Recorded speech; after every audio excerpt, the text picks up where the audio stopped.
Hello, चला तर मग आज नवीन जसा वेळ मिळाला तसं मी काहीतरी नवीन बनवण्याचा प्रयत्न केलेला आहे. आज मेथीचे मस्त धपाटे बनवलेले आहेत, तुम्ही पाहू शकता.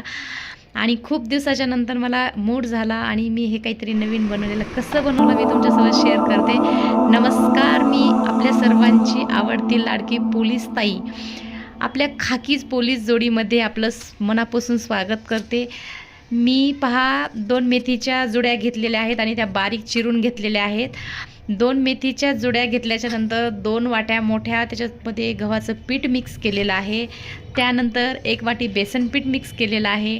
ओवा, लसूण, हिरवी मिरचीची पेस्ट आणि हळद असं सर्व मिश्रण मिक्सरमध्ये काढून घेऊन त्याच्यात टाकलेलं आहे. आणि 1 वाटी दही हे यात घेऊन याचं एकत्रित हळूहळू पाणीमध्ये टाकत मिश्रण केलेलं आहे. आणि तुम्ही पाहू शकता मी किती सुंदर असं धपाटंही बनवलेलं आहे. याला खानदेशी भाषामध्ये दशमी असे म्हणतात. तुम्ही पाहू शकता किती सुंदर बनवलेलं आहे आणि याची चव तर एकदम अप्रतिम झालेली असेल, कारण वासच इतका सुंदर सुटलेला आहे. चटणी कशी बनवायची याची रेसिपी मी लवकरात लवकर शेअर करते. व्हिडिओ आवडला असेल तर प्लीज लाईक कमेंट्स करायला विसरू नका.